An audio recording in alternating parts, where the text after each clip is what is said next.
बच्चों नमस्कार। आज का टॉपिक हमारा है उत्तर मध्यकाल, जो कि मध्यकाल का दूसरा भाग है। उत्तर मध्यकाल को हम रीतिकाल के नाम से भी जानते हैं, उत्तर मध्यकाल को श्रृंगार काल के नाम से भी जानते हैं, और उत्तर मध्यकाल को हम अलंकृत काल और कला काल के नाम से भी जानते हैं। ये रीतिकाल के नाम का वर्गीकरण हुआ। हम अब इस वीडियो में ये जानेंगे कि रीतिकाल को रीतिकाल नाम किसने दिया, या फिर अन्य जो नाम दिए गए हैं किसके द्वारा दिए गए हैं। रीतिकाल के जितने भी महत्वपूर्ण बिंदु हैं हम इस वीडियो में आज अध्ययन करेंगे। सबसे पहले हम जान लेते हैं कि उत्तर मध्यकाल, जिसे हम रीतिकाल कहते हैं, इसकी समय सीमा कितनी है। तो उत्तर मध्यकाल की जो समय सीमा है वह है सन 1643 ईस्वी से 1843 ईस्वी तक। सन 1643 से लेकर सन 1843 ईस्वी तक रीति काल का समय सीमा माना जाता है। यदि हम इसको संवत में जानना चाहें तो संवत 17 से संवत 1900 तक, ये उत्तर मध्यकाल या रीतिकाल की समय सीमा हुई।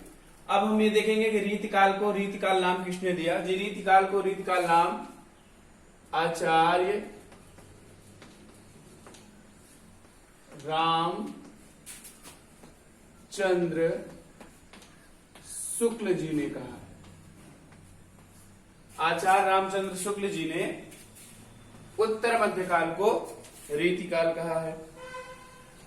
जी, अब ये भी हम जान लेते हैं रीति का जो अर्थ क्या होता है। रीति जो हम बार बार पढ़ रहे हैं, जिसका नाम रामचंद्र शुक्ल जी ने दिया है, रीति का अर्थ क्या होता है। रीति का अर्थ है पद्धति। रीति का अर्थ है रूढ़, और रीति का अर्थ है विशेष पद रचना। तीन अर्थों में जाना जाता है रीतिकाल। विशेष पद रचना, ये हम रीतिकाल का अर्थ के संदर्भ में इतनी बातें लिखे हुए हैं। तो रीतिकाल नाम आचार्य रामचंद्र शुक्ल जी ने दिया। आगे चलते हमने लिखा है श्रृंगार काल। श्रृंगार काल नाम विश्वनाथ प्रसाद मिश्र जी ने दिया है। विश्वनाथ प्रसाद मिश्र जी ने श्रृंगार काल कहा है। अलंकृत काल मिश्र बंधु जी ने इसे अलंकृत काल कहा है। मिश्र बंधु ने इसे अलंकृत काल कहा है। और कला काल नाम देने वाले हैं डॉक्टर रमाशंकर शुक्ल प्रसाद। डॉक्टर रमाशंकर शुक्ल, और इनका उपनाम था रसाल। इन्होंने जो है उत्तर मध्यकाल को कला काल कहा है। तो हमने आप इस वीडियो में इतना सीखा कि जो मध्यकाल का दूसरा भाग है इसे हम उत्तर मध्यकाल कहते हैं। इसके अन्य नाम भी हैं, जिसे हम रीतिकाल, श्रृंगार काल, अलंकृत काल और कला काल के नाम से जानते हैं। रीतिकाल को रीतिकाल नाम आचार्य रामचंद्र शुक्ल जी ने दिया। श्रृंगार काल नाम विश्वनाथ प्रसाद मिश्र जी ने दिया। अलंकृत काल नाम मिश्र बंधु जी ने दिया, और कला काल नाम डॉक्टर रमाशंकर शुक्ल प्रसाद जी ने दिया है। रीतिकाल की जो समय सीमा मानी जाती है तो रामचंद्र शुक्ल के अनुसार संवत 1700 से लेकर संवत 1900 तक मानी जाती है। जिसे हम सन में देखें तो सन 1643 ईस्वी से लेकर 1843 ईस्वी तक माना जाता है। रीतिकाल जो शब्द लिया गया है रीति से, रीति का अर्थ होता है पद्धति, रूढ़, विशेष पद रचना। कहने का तात्पर्य है कि जो पहला काल था इसे हम आदिकाल के नाम से जानते हैं। आदिकाल की रीतियों को, की पद्धतियों को अपना करके इस काल में रचनाएं की गई। इसके आगे हम यहां पर चलते हैं कि रीतिकाल का जो प्रवर्तक कवि माना जाता है, रीतिकाल का जो प्रवर्तक कवि माना जाता है, प्रवर्तक कवि। तो रीतिकाल का प्रवर्तक कवि माना जाता है आचार्य केशवदास को। आचार्य केशवदास को। और रीतिकाल का प्रवर्तक कवि आचार्य केशवदास को माना जाता है, लेकिन किसने रीतिकाल का प्रवर्तक कवि आचार्य केशवदास जी को माना? तो डॉक्टर नागेंद्र ने। यहां लिख दे रहे हैं डॉक्टर नागेंद्र ने आचार्य रामचंद्र शुक्ल को रीतिकाल का प्रवर्तक कवि माना है। इतना मिटाएं, इसके बाद चलते हैं। इसी में और थोड़ा जोड़ दें कि शुक्ल जी ने केशवदास जी को अलंकारवादी कवि माना है। शुक्ल जी मतलब रामचंद्र शुक्ल। शुक्ल जी ने आचार्य केशवदास को अलंकारवादी कवि माना है। अलंकारवादी कवि माना है।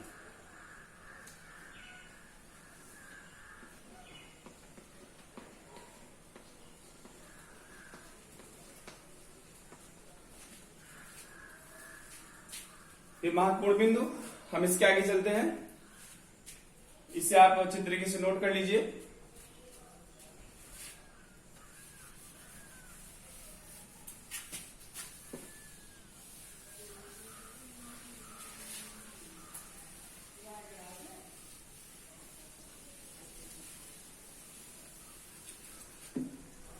चलिए हम आगे चलते हैं। रीतिकाल को मुख्य रूप से 3 भागों में, इसकी रचनाओं के संदर्भ में 3 भागों में बांटा गया है।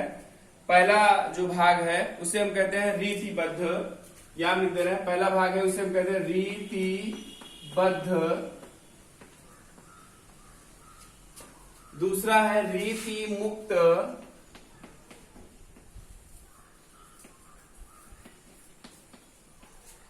और तीसरा है रीति सिद्ध।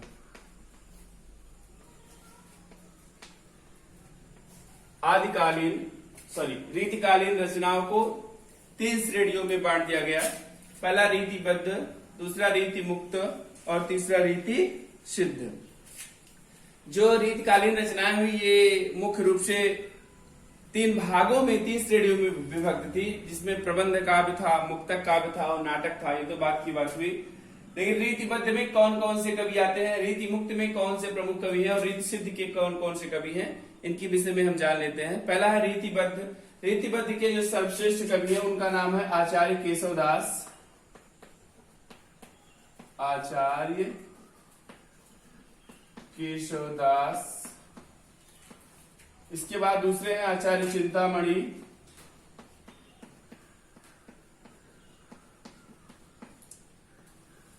पहले हम कवियों के विषय में जान लेते हैं, अभी इनकी रचनाओं के विषय में बता दिया जाएगा। भिखारीदास देव तीसरे हैं, कवि भिखारीदास।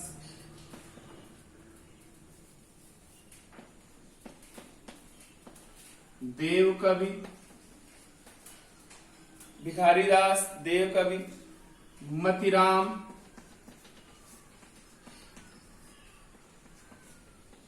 पद्माकर।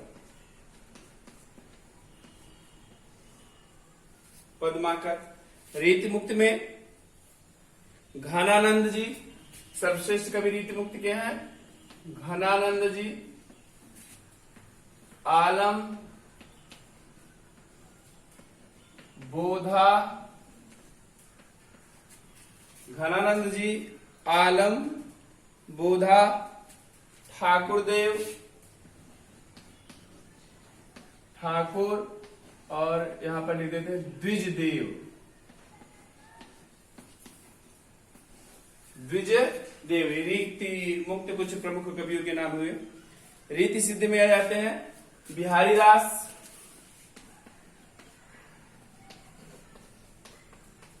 बिहारीदास एक ऐसे कवि हैं जिन्होंने सिर्फ एक ही ग्रंथ लिखा है, इसका नाम है सतसई, बिहारी सतसई, जिसमें 719 दोहे हैं। उसी को लिख करके ये बहुत ही प्रसिद्ध हो गए। उसके अलावा भूषणदास और बेनी इन्हीं का उपनाम था प्रवीण, बेनी प्रवीण। ये रीति सिद्ध काव्य के हुए। अब ध्यान रखेंगे कि जो उत्तर मध्य काल है इसे रीति काल नाम दिया जाता है। यह 3 श्रेणियों में विभक्त था, रीतिबद्ध, रीति मुक्त और रीति सिद्ध। तो रीतिबद्ध पूछा जाता है प्रश्न के रूप में, किन्हीं 2 रीतिबद्ध के नाम लिखिए, किन्हीं 2 रीति मुक्त कवियों के नाम लिखिए, किन्हीं 2 रीति सिद्ध कवियों के नाम लिखिए। या दे दिया जाएगा कि घनानंद जी रीतिबद्ध के हैं या रीति मुक्त के हैं। तो आपके लिए बहुत समस्या होती है इनको अलग कर पाना, लेकिन जितने भी प्रमुख हैं हमने उनके नाम लिख दिए हैं। रीतिबद्ध के प्रवर्तक कवि आचार्य केशवदास हैं, रीति मुक्त के श्रेष्ठ कवि घनानंद और रीति सिद्ध के श्रेष्ठ कवि बिहारी दास जी हैं। हम आते हैं इनके रचनाओं के विषय में अध्ययन कर लेते हैं, उसके बाद हम फिर एक एक करके आगे बढ़ेंगे।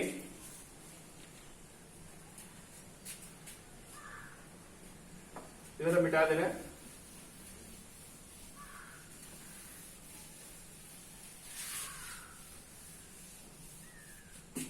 पहला आचार्य केशवदास।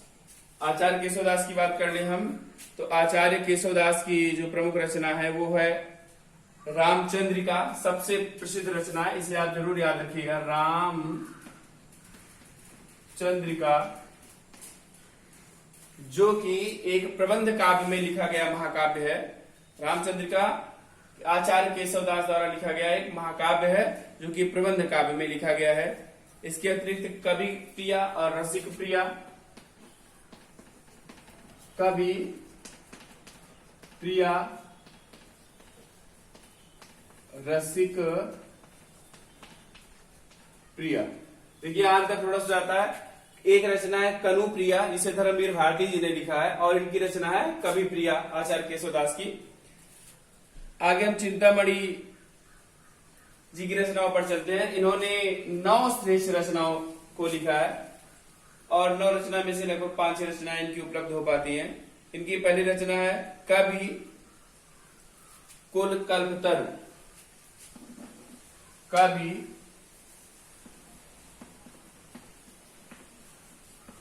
कुल कल्पतरु, कवि कुल कल्पतरु, रस विलास, रस विलास। इसके बाद हम नीचे लिख दे रहे हैं काव्य विवेक,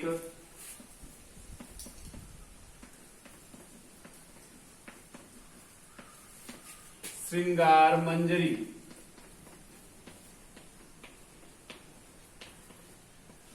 श्रृंगार मंजरी, ये चिंतामणि जी की रचना हुई। इसके बाद हम यहां नीचे मतीराम जी की रचना लिख दे रहे हैं। मतीराम जी ने लिखा है रसराज ललित ललाम, रसराज ललित ललाम,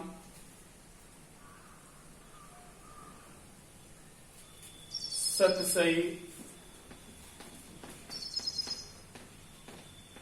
हम सभी के 2-2 रचनाओं को लिख दे रहे हैं। अगर ज्यादा रचनाओं को लिखेंगे तो वीडियो काफी लंबा हो जाएगा। 2-2 रचनाओं के सबके विषय में लिख दिया जा रहा है।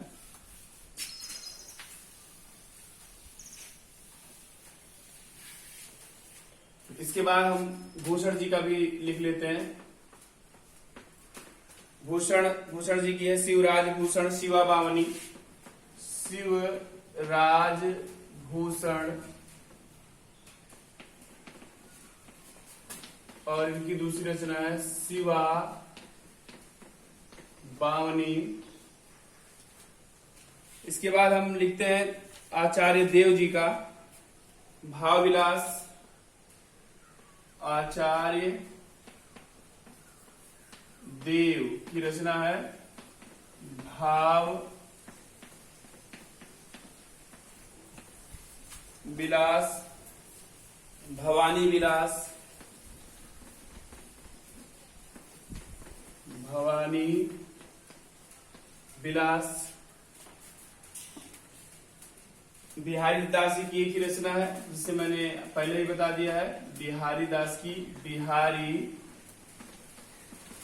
सत सही। कई बार ये पूछा जाता है कि बिहारी सतसई में दोहों की संख्या कितनी है, तो बिहारी सतसई में जो दोहों की संख्या है वो 719 है। घनानंद जी की रचना,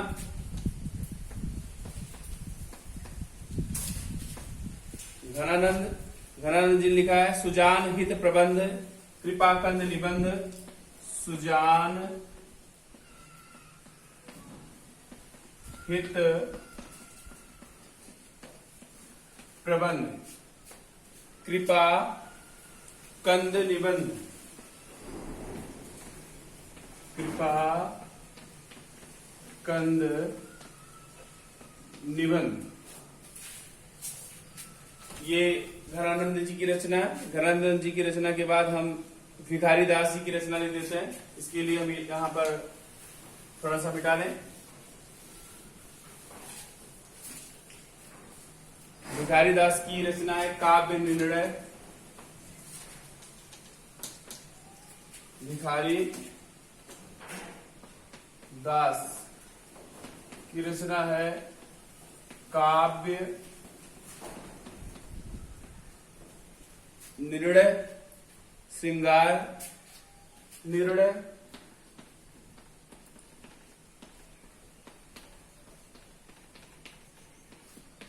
काव्य निर्णय, श्रृंगार निर्णय, रस सारांश, ये बिहारी दास की है। बोधा की रचना हम लिख लेते हैं,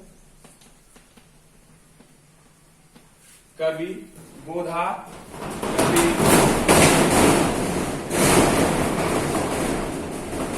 विरह बारिश और इश्कनामा,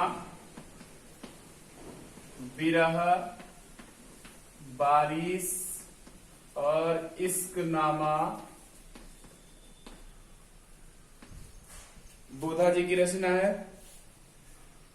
पद्माकर जी की रचना,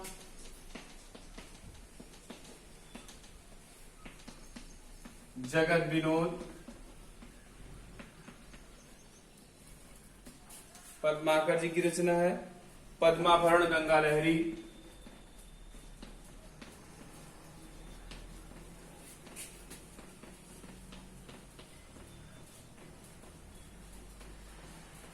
आज बहुत सी रचनाएं इनके द्वारा लिखी गई हैं। बेनी जी की रचना है नवरंग रतरंग, बेनी जी की रचना है कि नव सतरंग, नव सतरंग। ऐसे बहुत सी रचनाएं रीतिकाल में लिखी गई है। बहुत समय हो जाएगा, वीडियो काफी लंबा हो जाएगा, इसलिए हम अब रचनाओं के इस सिलसिले को यहीं पर रोकते हैं। हम आपको ये बता देते हैं कि रीतिकाल की कौन कौन सी विशेषताएं थी। पूछा जाता है रीतिकालीन युग की दो प्रमुख विशेषताओं को आप लिखिए, तो हम दो विशेषताएं अगर मुख्य रूप से लिखाएं तो आपके लिए हितकर होगा, लेकिन हम उसके अलावा और भी दो चार विशेषताएं लिखा देंगे, 5 विशेषता कम से कम, ताकि आसानी से उनमें से 2 या 3 आपको याद हो सके। तो सबसे जो पहली विशेषता थी वो थी रीति निरूपण। हम यहां लिख दे रहे हैं विशेषताएं। पहली विशेषता थी रीति निरूपण।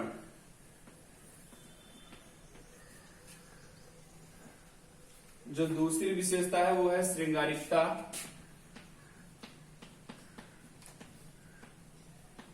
श्रृंगारिकता।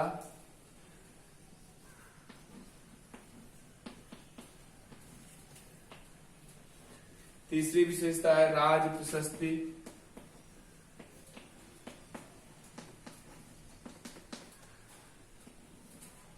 और जो चौथी विशेषता है भक्ति और नीति।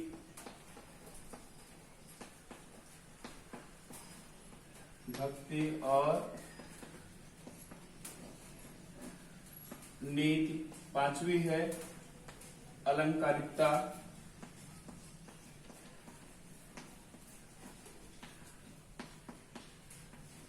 कभी कभी आपसे ये पूछ लेता है कि रीति निरूपण, श्रृंगारिकता, राज प्रशस्ति, भक्ति और नीति, इसमें अलंकारिकता में से चारों में से कौन सबसे ज्यादा महत्वपूर्ण विशेषता है?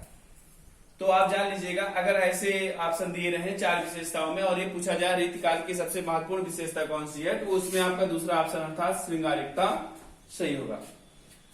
इसके अलावा अगर हम 6वें में नंबर डालकर लिखें तो 5 विशेषताओं के बाद लिखेंगे ब्रज भाषा का प्रयोग, क्योंकि इस युग में, इस काल में सबसे ज्यादा किस भाषा का प्रयोग हुआ? ब्रज भाषा।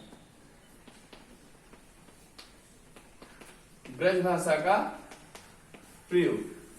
7वें में अगर हम लिखें तो इसमें जो रस का प्रयोग हुआ था, ज्यादातर वो आपके वात्सल रस का प्रयोग हुआ था। इसके बाद हम प्रकृति चित्रण भी लिख सकते हैं, प्रकृति चित्रण और काव्य रूप। तो ये 7 विशेषताएं मैंने रीतिकाल के संदर्भ में लिख ली हैं। आप इन 7 विशेषताओं को भली भांति नोट कर लीजिएगा, और यदि कोई भी इसमें अंग छूट रहा होगा तो उसे बाद में क्लासरूम में अच्छे तरीके से समझा दिया जाएगा। ये इतना महत्वपूर्ण है, ये सभी कक्षाओं के लिए महत्वपूर्ण है। आप इसे अपनी उत्तर पुस्तिका में अच्छी तरीके से भली भांति नोट कर लीजिएगा। और अगर हम इससे ज्यादा बताएंगे तो वीडियो काफी लंबा हो जाएगा, जो कि उचित नहीं है। तो अगला वीडियो आपके आधुनिक काल के संदर्भ में जल्द ही आप लोगों के पास भेज दिया जाएगा। धन्यवाद।